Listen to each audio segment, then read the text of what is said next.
I'm here so I won't get fined. I'm here so I won't get fined. I'm here so I won't get fined.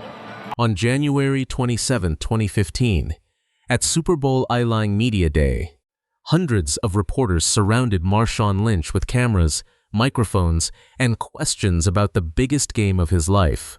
For 5 straight minutes, he gave the same answer to every single one of them. I'm just here so I won't get fined. Same words, same flat delivery, same complete refusal to play the game. The NFL had already fined him over $100, 0 for not talking to the media. This was his response. Show up. Say nothing useful. Leave. The clip went viral. The merchandise sold out. The moment became one of the most iconic press conferences in the history of professional sports. And here is the thing nobody talks about. The man who refused to say a single meaningful word to reporters would later deliver the most quoted piece of financial advice any NFL player has ever given.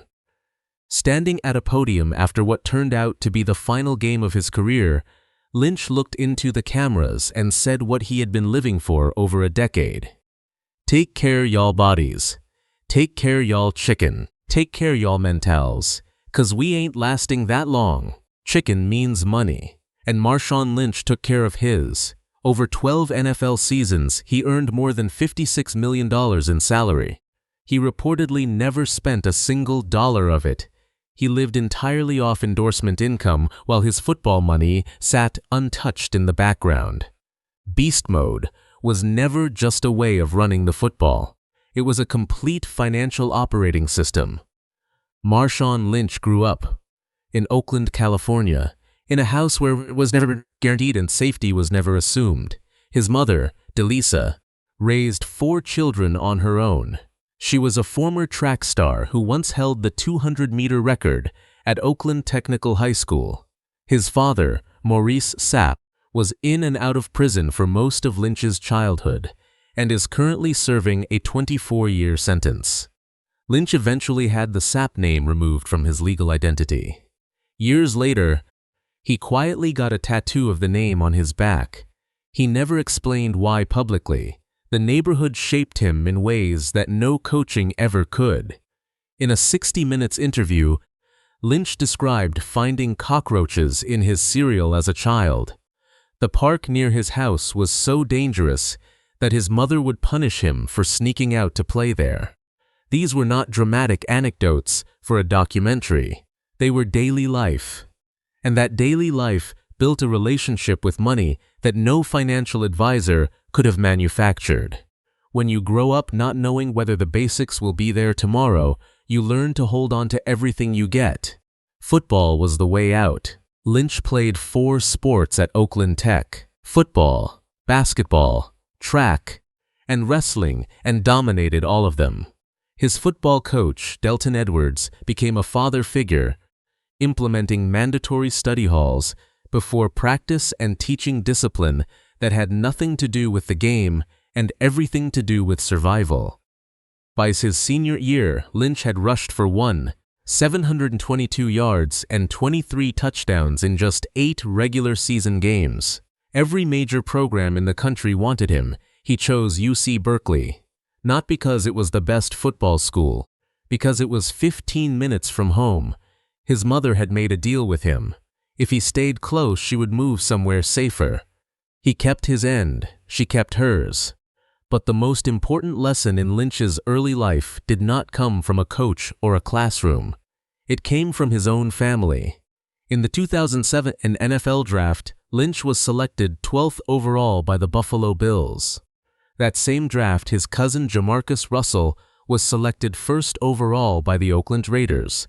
Russell signed a contract worth $61 million with $32 million guaranteed. Lynch signed for $19 million. Within 3 years, Russell was out of the league. He had gained weight, lost motivation, and burned through most of his money. He became one of the biggest busts in NFL history. Lynch watched the whole thing happen from inside his own family. Same bloodline, same city, same draft class. One cousin kept almost nothing.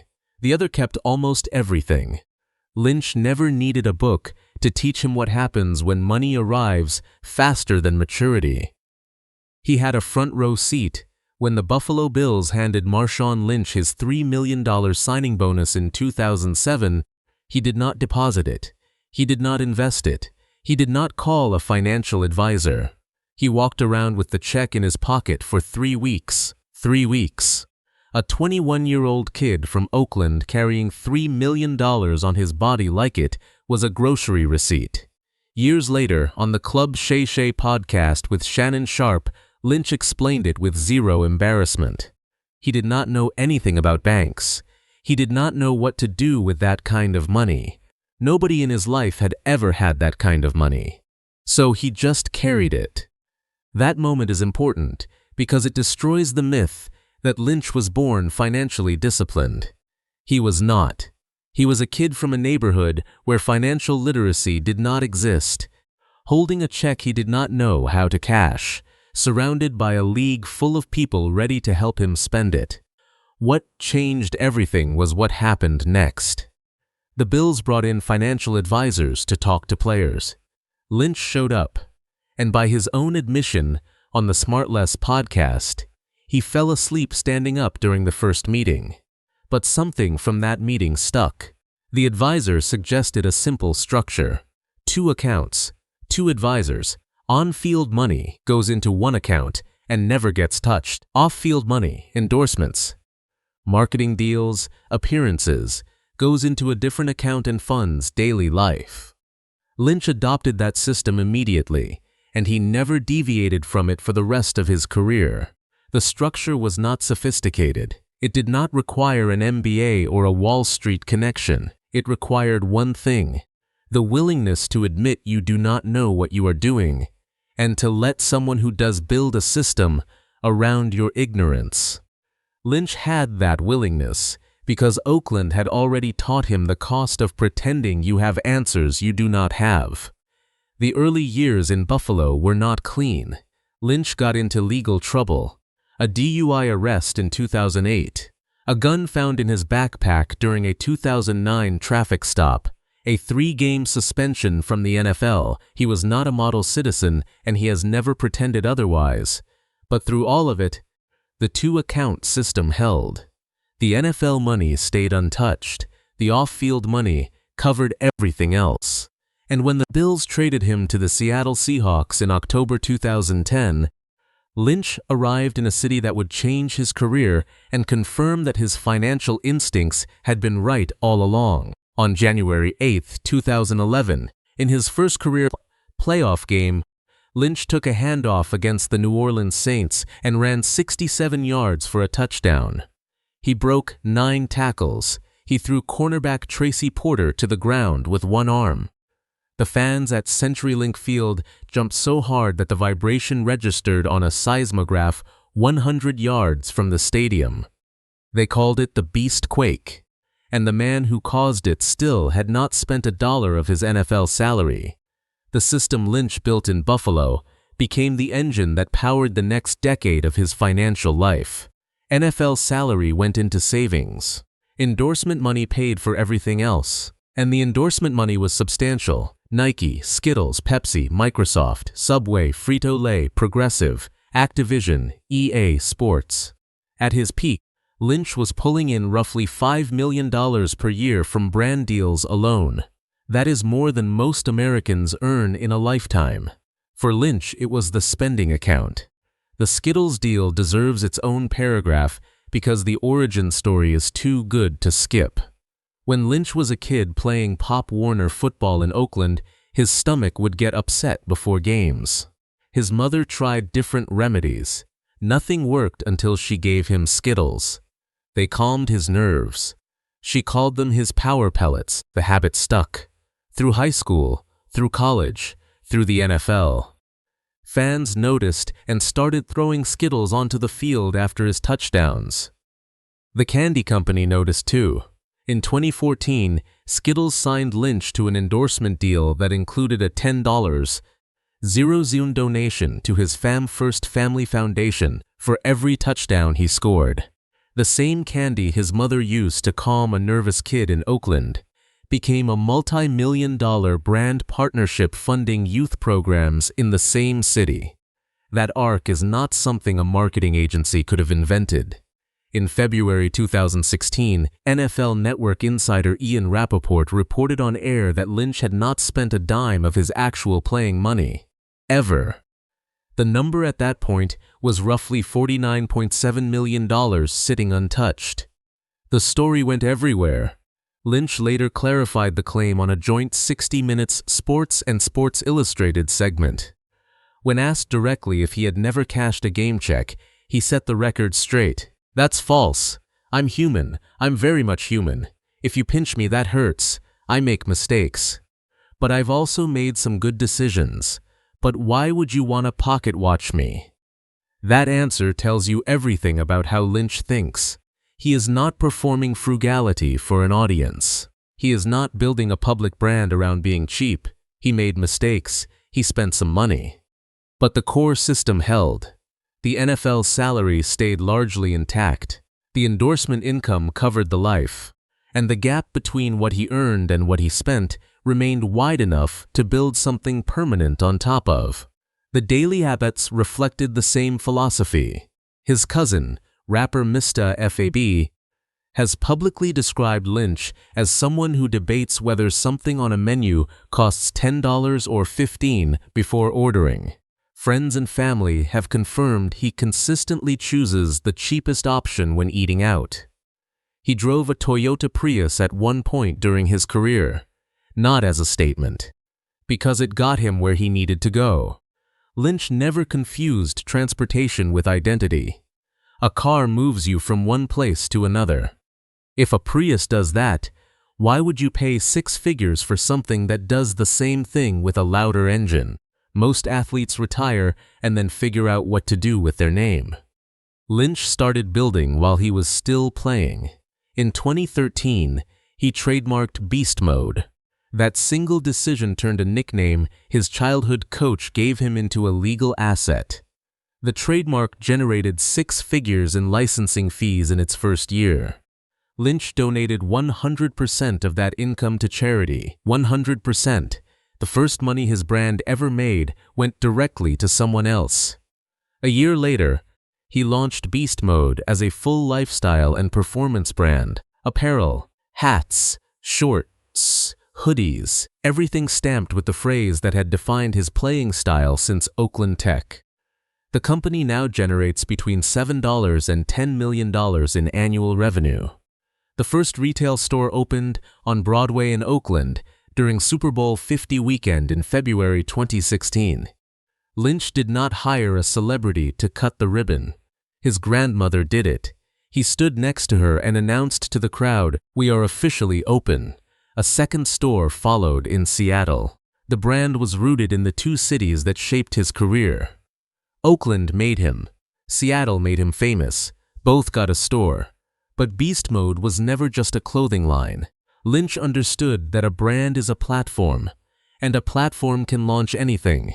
Beast Mode Marketing became a full-service agency representing active NFL players, including Baltimore Ravens cornerback Marcus Peters, Pittsburgh Steelers running back Najee Harris, and quarterback Josh Johnson, Lynch's own cousin and former Oakland Tech teammate.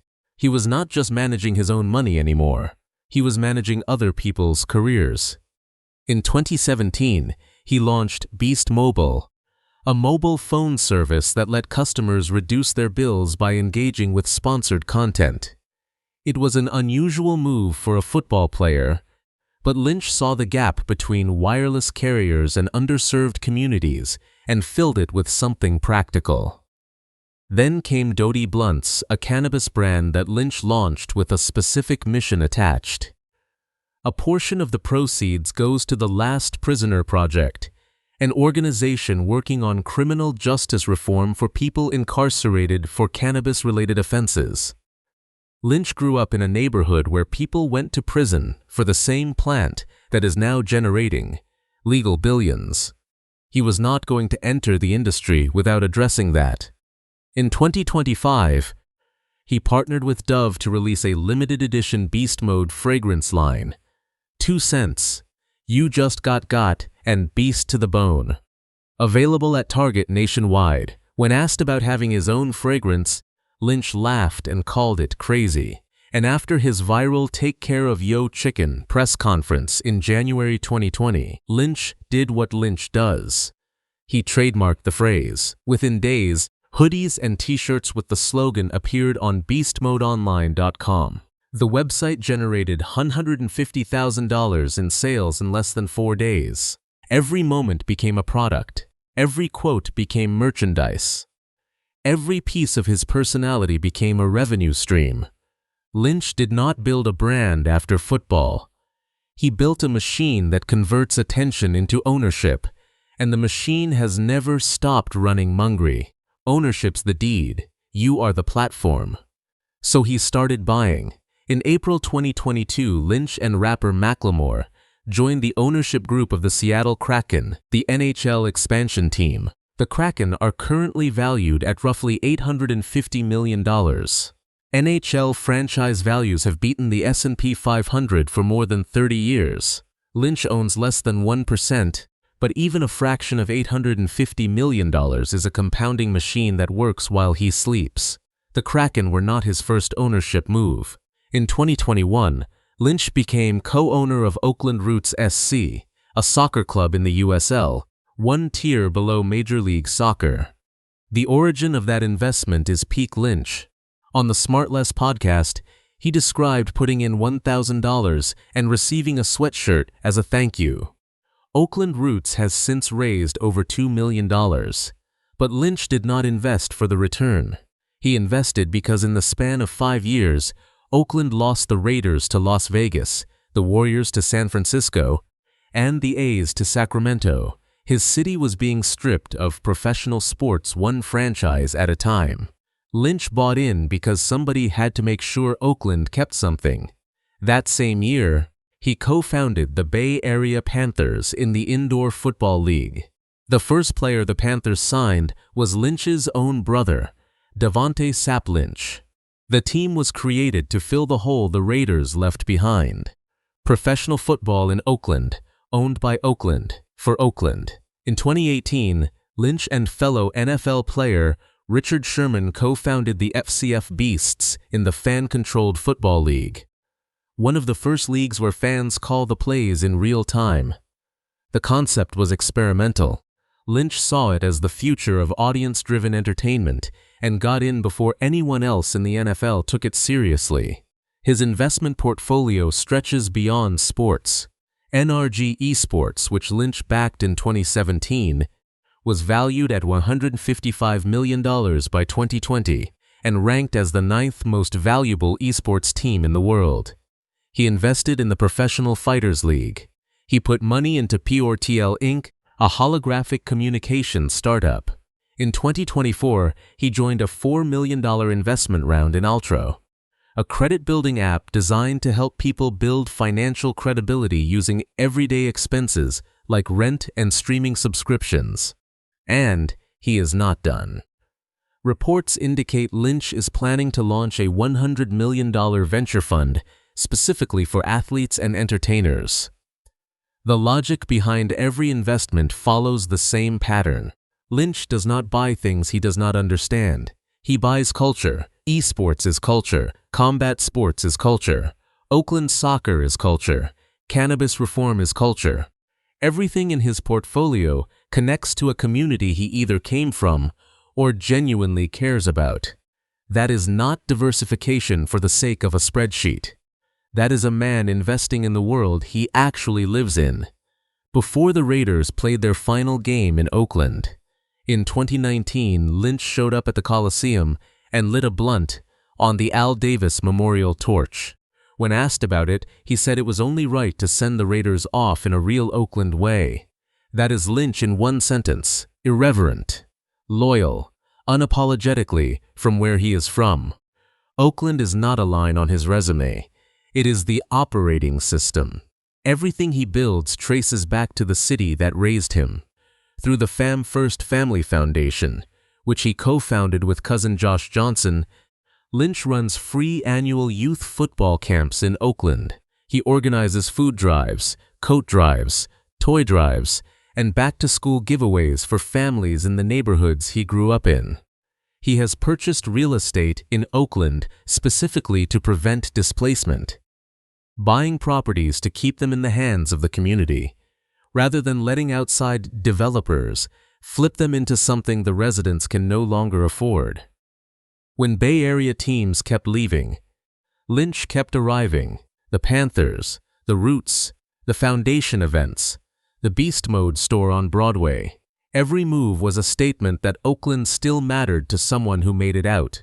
In 2020, Princeton University named Lynch an honorary member of its class of 2020 after he delivered a speech on campus. A kid who found cockroaches in his cereal, whose father spent most of his life in prison, who carried a $3 million check in his pocket because he did not know what a bank was, stood at one of the most prestigious universities in the world and talked to graduating students about life. That is not a football story. That is an American story. Then came the speech that sealed everything. January 12, 2020.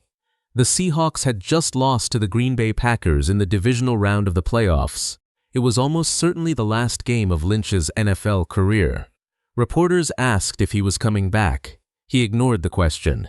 Instead, he leaned into the microphone and delivered a message to every young player in the league. This is a vulnerable time for a lot of these young dudes. They don't be taking care of their chicken right. So I'll tell y'all right now, while y'all in it, take care y'all money, take care y'all bread, take care y'all bodies, take care y'all chicken, take care y'all mentals, 'cause we ain't lasting that long. I had a couple of players that I played with, they no longer here. So start taking care of y'all mentals, y'all bodies, and y'all chicken for when y'all ready to walk away. The speech was not rehearsed. It was not scripted by a PR team. It was a man who had been through the system, survived it financially, and wanted to make sure the next generation did not have to learn the hard way. Saquon Barkley, the second overall pick in the 2018 draft with a $31.2 million contract, heard the message. He told ESPN at the CC Sabathia Celebrity Softball game that he planned to follow what he called the Marshawn Lynch method. Do not touch the NFL salary, live off endorsements, invest the rest. When a new generation of players names their financial strategy after you, you are no longer just a player who saved money. You are the standard. Marshawn Lynch has 24 screen credits on IMDb. He has appeared in Westworld, Brooklyn Nine-Nine, Murderville on Netflix, and the comedy film Bottoms. He is the first NFLPA brand chief ambassador in the history of the organization. He runs a cannabis company, a marketing agency, a mobile phone service, a fragrance line, and a clothing brand that does $10 million a year. He owns pieces of an NHL team, a soccer club, an indoor football team, an esports organization, and a fighting league. He is planning a $100 million venture fund. And he still argues over menu prices. That contradiction is the entire point. Lynch never changed who he was to accommodate the money. He forced the money to accommodate who he already was. A kid from Oakland who did not trust systems he did not build. A man who carried a $3 million check in his pocket for 3 weeks because nobody taught him how banks work. A player who fell asleep standing up in front of a financial advisor and then went home and built one of the most disciplined saving systems in NFL history. Nothing about Marshawn Lynch fits the template, and that is exactly why it works. If you have watched the first 2 videos in this series, you have seen 3 completely different approaches to the same problem. Gronkowski saved everything by refusing to spend. Fitzgerald saved everything by investing in things that grow. Lynch saved everything by being exactly who he was and turning every piece of that identity into a business. Discipline, direction, authenticity. 3 different words, 3 different men. Same result. Financial freedom.